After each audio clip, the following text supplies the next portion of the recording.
수익을 높이는 법을 알려드릴게요. 스펙, 운, 환경 때문에 모든 게 다 달라지냐? 아니요. 결국 내가 얼마나 돈을 버느냐를 좌우하는 건 연결된 사고, 습관이 얼마나 발달했어? 리스크가 왔을 때 그거를 감당할 수 있는 습관이 얼마나 발달했어? 새로운 걸 봤을 때 그거를 빠르게 익히는 습관이 얼마나 발달했어? 예요. 근데 이걸 뇌는 어떻게 결정할까요? 우리는 뇌랑 끝까지 잘 협력해서 가야 된다고요. 이 뇌가 움직이는 구조가 있고 몸이 움직이는 구조가 있어요. 근데 우리는 몸을 위하고 먹고 싶은 거 해주고 막 이러는데 뇌에 대해서 생각을 잘 안 해요. 9년 동안 북크리에이터 하면서 날고긴다는 사람들 다 만나봤다고요. 그 사람들이 똑똑하냐, 더 훌륭하냐, 도덕적이냐, 멋있냐? 아니요. 그 사람은 그냥 뇌를 다르게 써요. 여러분 뇌에 지금 뭐가 즐거워요? 돈을 모으고 불리는 게 즐거워요? 쓰는 게 즐거워요? 그거에 따라서 당신의 지금 월 수익이 달라지고 있어요. 그래서 내가 수익을 올리고 싶다라고 한다면 수익을 올리는 뇌 습관을 바꿔야 돼요. 제일 먼저 바꿔야 될 게 보상회로의 방향성이에요. 대부분 사람들은 돈을 쓰는 게 좋아. 근데 이거는 단기 보상이 길들여진 상태예요. 마치 설탕 먹는 거랑 똑같아. 아이스크림이랑. 이건 단기 보상이 길들여진 거죠. 쇼핑해, 돈 써, 기뻐, 반복해. 이거를 바꿔야 돼요. 그러면 뇌가 뭐에서 기쁨을 느끼도록 바꾸느냐? 돈을 더 많이 만들어내거나 아이디어를 만들어내거나 배우거나 사람들과 함께 좋은 만남을 하거나 이런 데서 도파민을 느끼도록 훈련해야 돼요. 예를 들어서 좋은 영상을 보기, 좋은 책을 보기, 그것을 정리하기, 그것을 공식적인 사이트에다 올리기, 그리고 서로 피드백 주고받기, 일주일에 한 번씩 서로 칭찬하기, 뭐 이런 어떤 저희 부자습관학교 같은 시스템 안에 있잖아요. 그러면 이거를 뇌가 보상으로 인식해요. 이 습관이 반복이 되는 거죠. 그러면서 돈이 더 모일 수밖에 없고 내가 더 성장할 수밖에 없는 상태가 되죠. 되게 많은 분들이 진짜 열심히 일해서 아무것도 모르는 데다 그냥 투자하고 날려요. 1억, 2억 들여서 6개월 만에 폐업한대요. 왜? 리스크를 체크를 하지 않고 그냥 듣고 비판하지 않고 들어간 거예요. 막무가내로 들어갔다고 해도 과언이 아니에요. 자, 여기에서는 우리가 뭘 해야 되느냐? 정보를 기반으로 분석하고 판단해야 돼요. 그래야지 불확실성을 우리가 감수할 수가 있어요. 이 능력이 어디서 나올까요? 전두엽에서 나와요. 전두엽은 판단, 의사결정, 인내. 그래서 부자들은 다 엄청 발달해 있어요. 그래서 매일매일 내가 결정하는 연습을 할 때 좋아져요. 점심 뭐 먹지? 옷 뭐 하지? 유튜브 콘텐츠 선택 뭐 하지? 그리고 챗GPT한테 이런 것들에 대해서도 물어보세요. 서로 대화하세요. 그러면서 결정하면서 내 전두엽이 점점 더 발달할 수 있어요. 마지막으로는 지속적인 학습 습관. 새로운 정보에 노출되는 사람. 그 사람들이 고수익자예요. 고수익자들은 새로운 지식에 자기를 빨리 노출시켜요. 빨리 테스트해봐요. 이 사람들은 되게 중요한 습관을 가지고 있어요. 여러분 챗GPT AI가 지금 오는 이 시대에 살아남는 사람이 유일하게 가지고 있는 습관이 뭔지 아세요? 새로운 정보가 엄청나게 쏟아지는데 그 중에서 나한테 필요한 정보를 찾을 수 있는 이걸 던지는 사람들이 성공해요. 지금 챗GPT가 똑같은 사람들이 써도 내가 뭘 하느냐에 따라서 답이 아예 달라요. 내가 얼마만큼의 정보를 가지고 있느냐보다 더 중요한 게 얼마만큼 나한테 필요한 정보를 가지고 있느냐가 중요해요.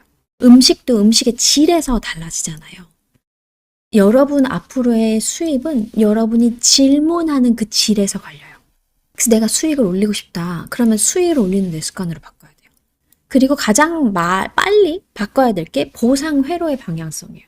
대부분 돈을 쓰는 게 아니고 이제는 쇼핑, 기쁨, 반복 이렇게 하면은 이제 미래에 나는 계속 노예로 살게 되죠. 소비가 찰나의 쾌감이구나. 생산은 계속 지속 가능한 만족이구나 라는 식으로 나는 그래서 오늘 배워서 되게 행복했다. 이 아이디어를 써서 행복했다. 내가 이걸 실행해서 행복했다.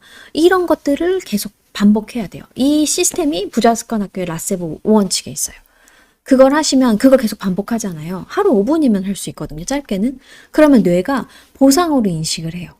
그리고 이 보상으로 인식하니까 좋은 습관이 계속 반복되죠. 이 생산 습관의 반복이 됐을 때 삶이 완전히 달라지게 되죠.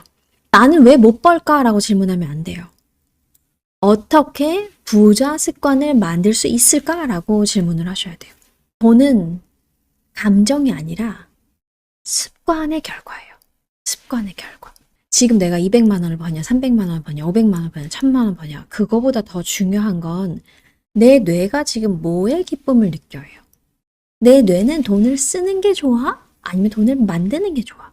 아니면 계속해서 질문을 해서 나에게 맞는 세상을 만드는 걸 좋아해?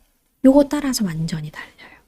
부자습관학교에서 일주일 내내 저희가 루틴을 하고 그 다음에 일주일에 한 번씩 만나서 자기가 어떤 변화가 있었는지 서로 나누고 그리고 제가 그분들에게 딱 맞는 강의들을 해서 팍팍 이 보는 시각과 관점을 깨드리거든요. 그래서 새로운 시스템 안에, 좋은 시스템 안에 나를 노출시킬 수 있다면 좋습니다. 우리의 뇌는 실제로 굳어요. 약간 근육과 같아요. 뇌를 쓰잖아요. 그럼 어떻게 돼요? 강해져. 안 쓰면 어떻게 돼요? 약해져요. 문제는 근데 대부분의 사람들이 난 나이 들었으니까 라고 하는 식으로 뇌를 더 이상 훈련하지 않아요. 그러면 어떻게 돼요? 뇌가 안 쓰면 어떻게 되죠? 퇴화해요. 그러면 뇌를 어떻게 써야 할까요? 매일 똑같은 출근길, 똑같은 음식, 똑같은 사람, 여기에선 뉴런이 새로 안 생겨. 그럼 어떻게 해야 되느냐? 자꾸 그래서 여행을 갔다 온 사람들이 막 뭐가 생겼어요. 아이디어가 떠올랐어요. 이게 바로 예측 불가능함과 새로움이 제공됐기 때문이에요. 뇌과학자들이 항상 얘기하는 게 있어요. 새로운 길로 가라고.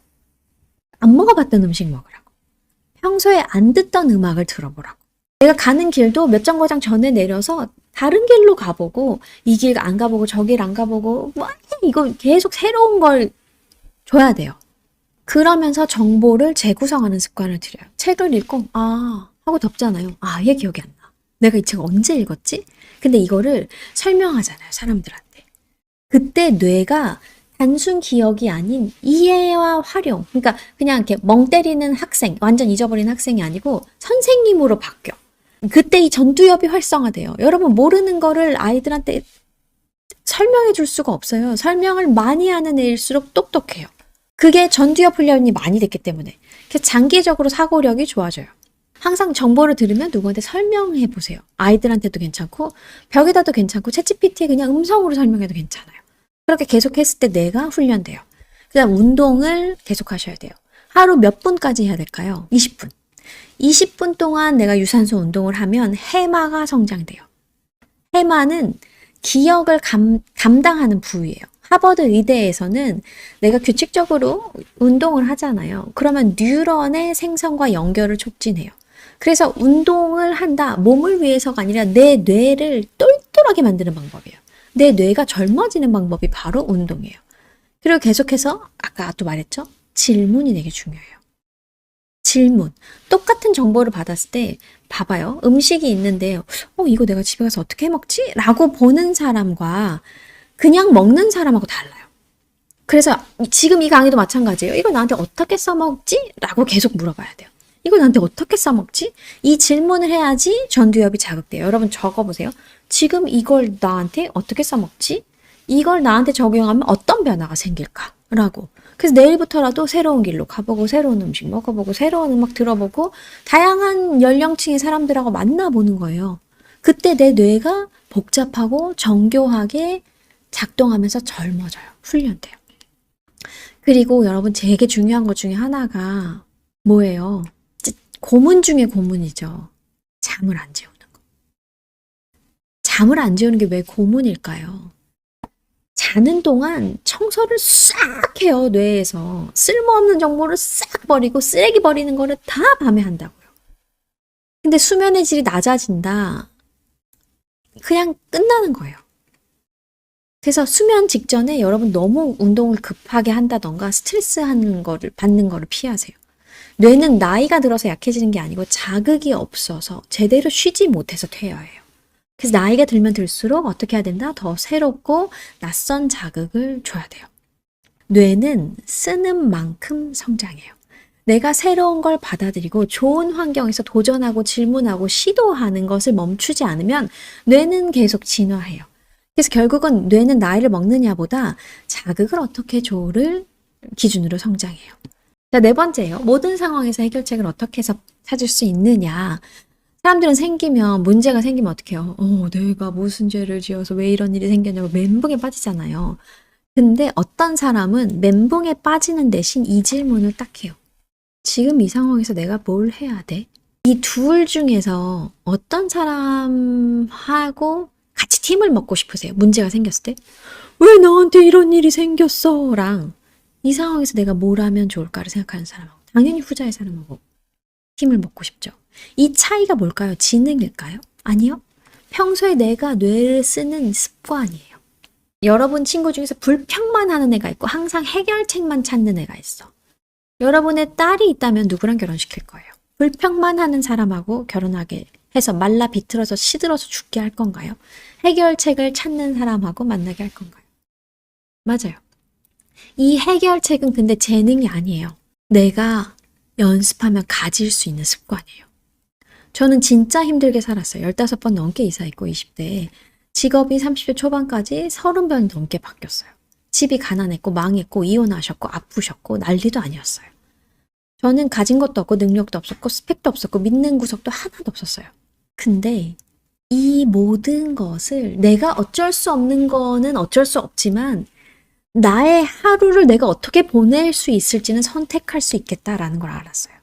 그래서 저는 어떻게 이걸 해결할까를 계속해서 훈련해 왔어요. 그러니까 포잡도 뛰고 주말에도 일하고 너무 막 사는 게 너무 고통스러우니까 성서도 읽고 봉사활동도 하고 막 이러고 예술도 하고 글도 쓰고 이러면서 제 삶이 완전 변한 거예요. 책도 읽으면서. 그래서 여러분 굉장히 많은 사람들이 왜? 라고 할 때 인생이 막 허물어져요. 왜 나한테 이런 일이 생겼고 왜 걔가 나한테 이렇게 했고 막 이거 대신에 어떻게 내가 원하는 길로 가지를 묻잖아요. 그때 뇌가 바뀌어요.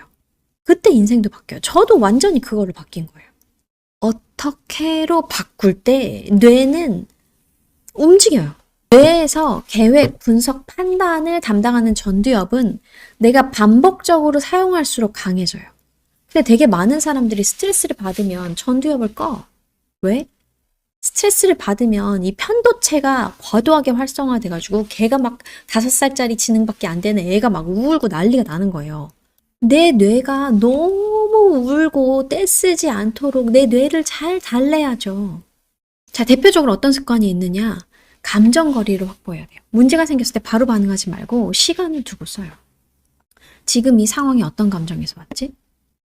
지금 이 상황이 어떤 감정에서 왔지라고 계속해서 체크해 봐야 돼요.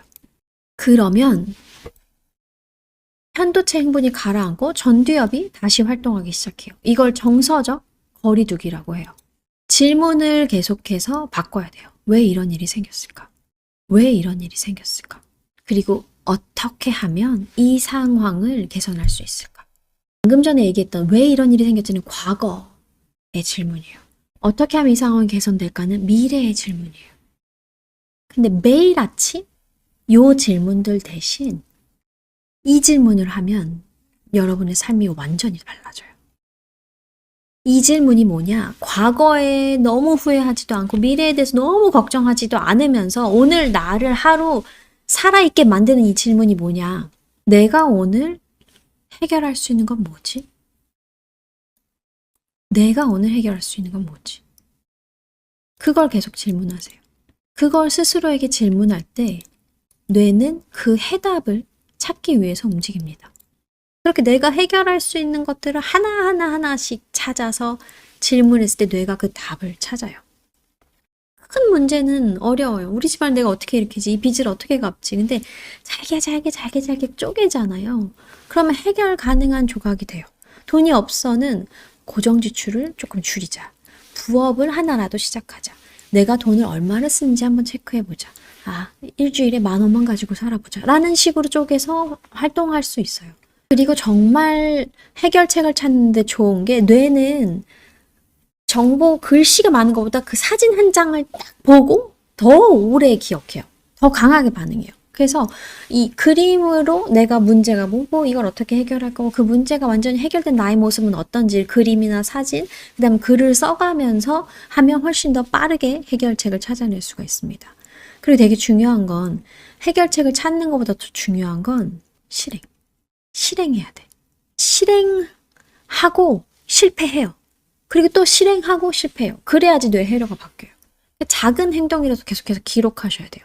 뇌는 반복, 실행, 반복, 실행, 이 가운데 당연히 실패가 있죠. 근데 그걸 통해서 새로운 전략을 만들어요. 요리 잘하는 사람들 요리를 되게 많이 실패해보죠. 중간중간에. 그래서 반복하고 실행하면서 나만의 레시피들 손맛이 나오는 거잖아요. 마찬가지예요. 해결책은 지능이 아니라 습관에서 나와요. 근데 이 문제를 왜 나한테 이런 일이 생겨? 로 하지 말고 와, 나한테 새로운 좋은 습관을 만드는 기회다라고 그냥 생각하시면 좋아요. 어차피 문제가 오니까. 그럼 매일 하나의 문제에 내가 질문을 던지고 그 질문들을 잘게 쪼개잖아요. 그게 제가 20대 때 내내 했던 거예요. 내가 상상하면 꿈이 현실이 된다 해보면 제가 계속 문제를 잘게 쪼개고 뭐라도 하나씩 해내는 게 나와요. 그래서 오늘의 저를 만들었다고요. 덕분에 쉰다고요. 그 습관 때문에. 그게 반복됐을 때 뇌는 문제 앞에서 멈추지 않아요. 그래서 여러분 지금 어떤 문제를 분명히 겪고 있을 거예요. 되게 절실할 거고. 근데 반드시 해결책이 있어요. 단, 내 뇌가 그 해결책을 스스로 찾게 하려면 약간의 훈련이 필요해요. 여러분의 삶을 계속 불평하는 뇌와 함께 하실 거예요. 질문하고 해답을 찾는 뇌와 함께 하실 거예요. 습관은 여러분의 삶을 바꾸는 완벽한 무기가 돼요.